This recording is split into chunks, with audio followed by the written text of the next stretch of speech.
Morning mga tol. Ngayong araw, bibiyay tayo papuntang Baguio. Kasama natin sina Sir Marvin, si Bitotoy, at yung kanyang mga katrabaho, no? Kasama niya rin pala ngayon yung kanyang misis, no? So, larga tayo. Late na naman ako sa usapan as usual.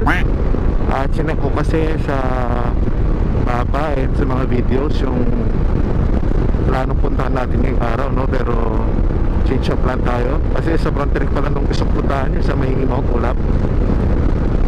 Maraming mga daan yung mga hindi pa develop, kaya alanganin para sa mga newbie at saka sa mga scooter na puntahan yung lugar, lalo na kung ikaw ay mayroong backride. Alanganin masyado. So tara, larga tayo. Dito sa kami magme-meet up dito sa may Royce Hotel. So nainip na sila. Mamaya patawin natin. Joke lang.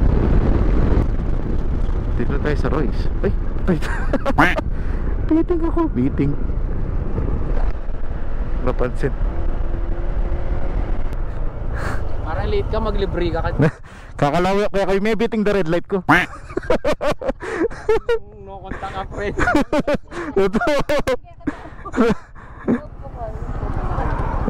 Morning. Martin ka. Sesenyas kapag kain na. Nando ko. Ninong libutad. Yeah.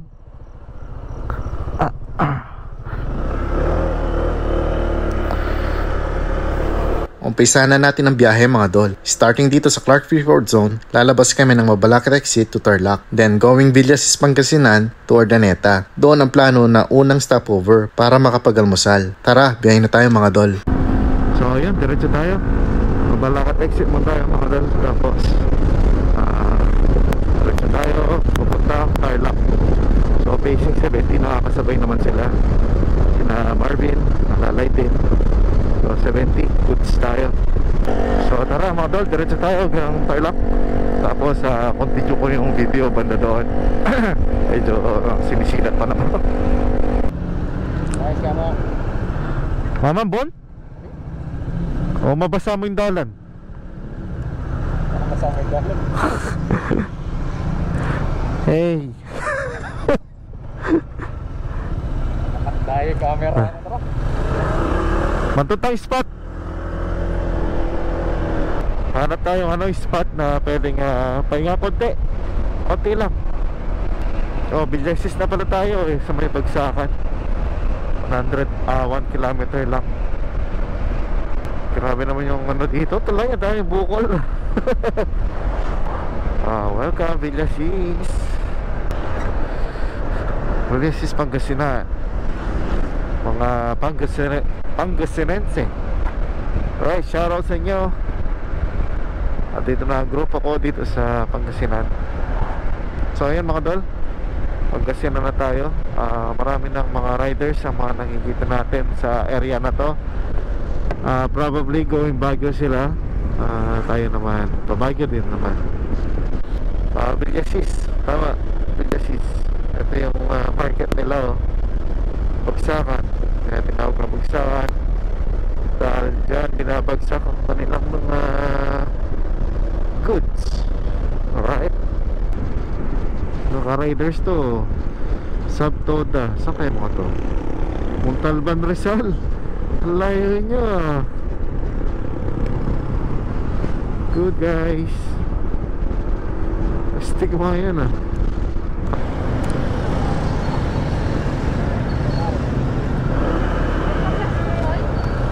Pagas ka. Tapa modelan gasoline station. Hapin. Shell. Petron yata yun. Petron.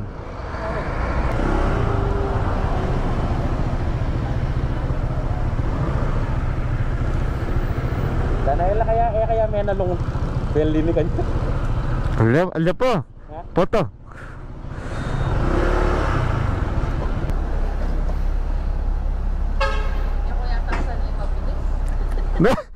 Nakoping kabilis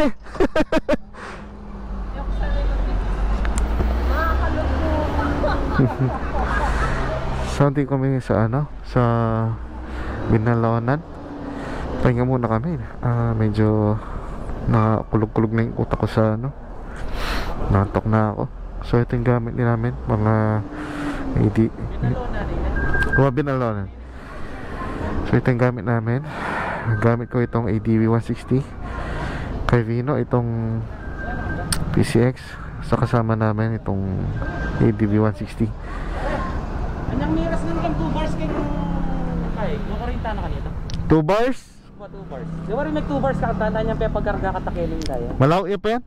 Malaw pa yan. Tapos na kaming nag-breakfast dito sa Tanyang's Grill House. Diretso na kami. Change of plan, hindi na tayo mag-mount ulap. Diretso tayo sa Lion's Head, yung common na pinupuntahan ng mga turista dito sa Baguio. We are now entering the province of La Union.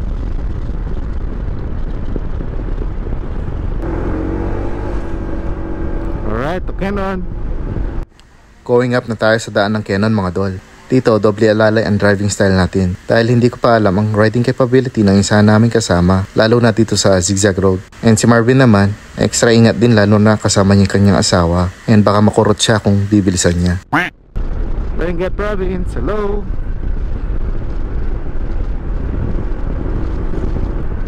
Alright, ito na yung entrada. May bayad ba dito? Wala naman eh.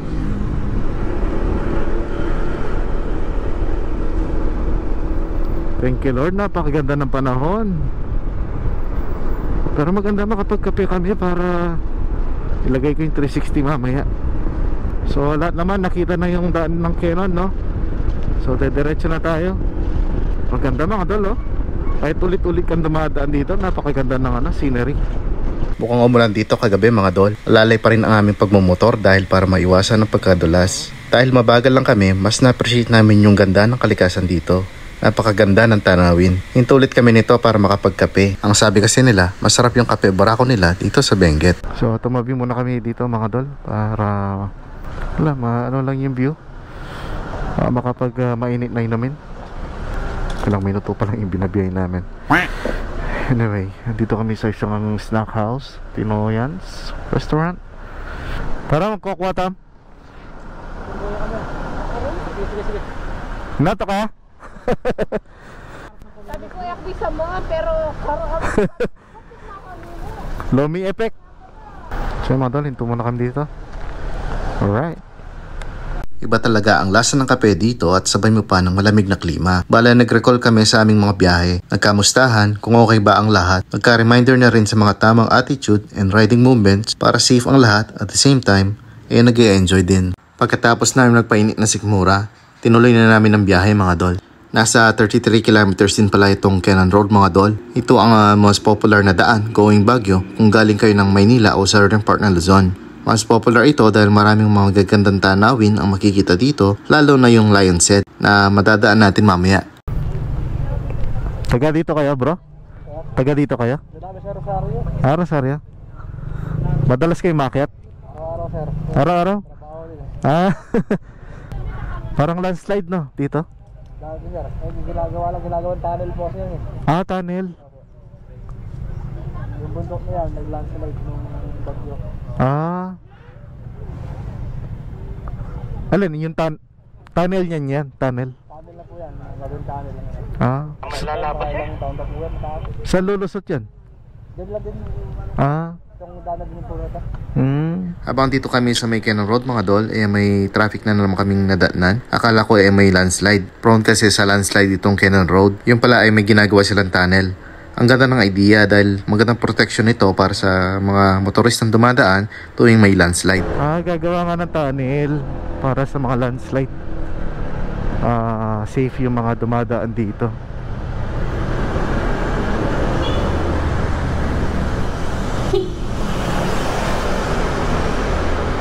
Galing Okay lang pala kahit may konting interruption.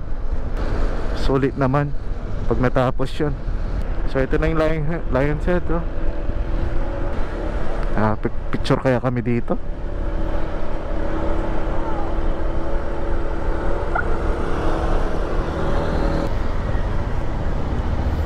Tanong ko muna si Bino kung gusto niya o tuloy na kami. Ano? Negative.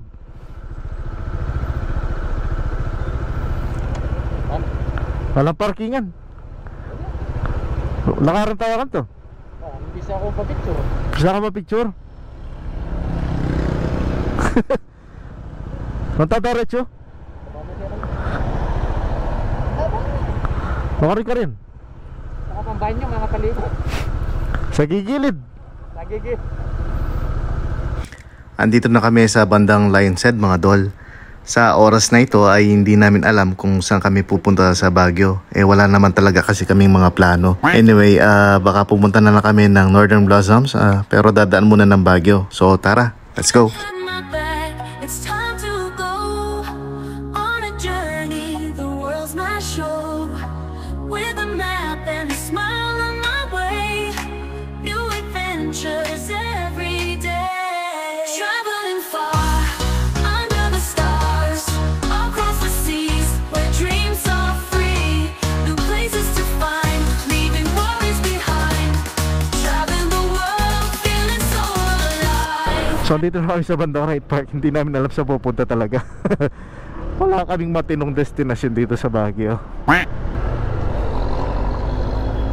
Okay lang dito? Sana parking dito tayo.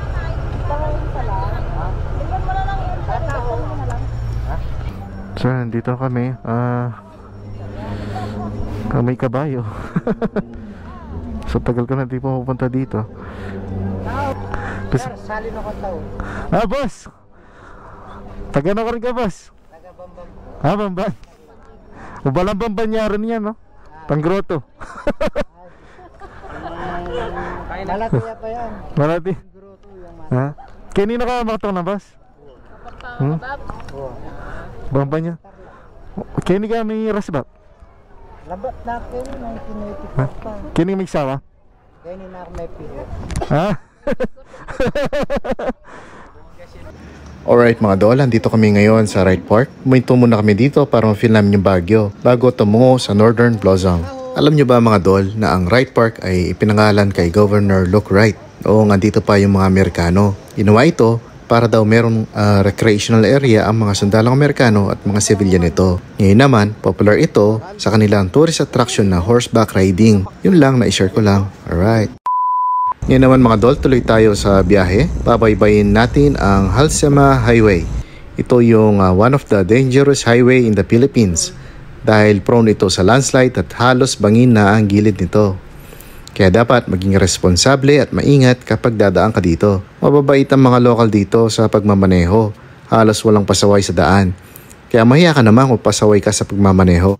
After 50 kilometers mga dol from Baguio, andito na kami sa may Northern Blossom. Merong babayar na 250 pesos na ticket na may kasamang unlimited coffee at bread sa pagpasok mo, no? So tara, pasok tayo mga dol at check nyo yung view dito sa loob.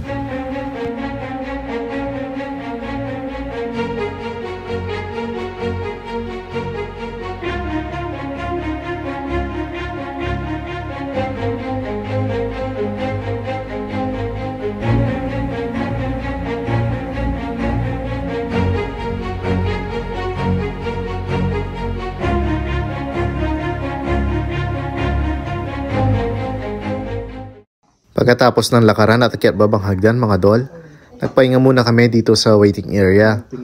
Hingal at uhaw na ang nadarama namin dito pero enjoy naman. Lalo na maganda ang tanawin. So ito na yung inantay ko mga dol, ang unlimited brewed coffee. Sa oras na ito kasi ay nauuhaw na ako at naantok na rin. So makikita nyo dito mga dol ang lugar kung saan nila sineserve yung coffee at yung mga pastry nila. Napakaganda ng tanawin dito mga dol. Napakaganda rin ng ambience. Overall experience mga dol, sulit naman yung pagbiyahe dito sa Northern Blossom. So tara, larga na tayo. Ito po mga dol, paalis na kami dito sa Northern Blossom. Balik kami ng Baguio doon sa Good Taste para doon kumain. Medyo lalo kami inatok dito, napagod. Pero sulit naman. So yun mga dol, tapos na kami dito sa Northern Blossom. Ito na yung ayaw kong part ay yung pag-uwi. Medyo na-drain kasi yung aming makatawan dun sa tour sa loob kaya medyo pagod na. Pero kaya lang, titiisin natin. Basta masaya tayo sa pagra-ride. Ngayon naman ay babaybayin natin ulit ang Halsema Highway going Baguio. Doon kasi napag-usapan namin kumain doon sa Good Taste. And then diretso na ng Angeles City sa pag-uwi. Pero ngayon sa pagbaba namin ng Halsema Highway, unti-unti natin mapapansin dito ang pagbaba ng ulap. Medyo kailangan magdoble ingat tayo sa pagmamaneho dito kasi baka may bigla tayong makasalubong. Ang hirap kasi zero visibility kapag bumababa ang ulap. Alright mga dol, hanggang dito na lang ang ating video.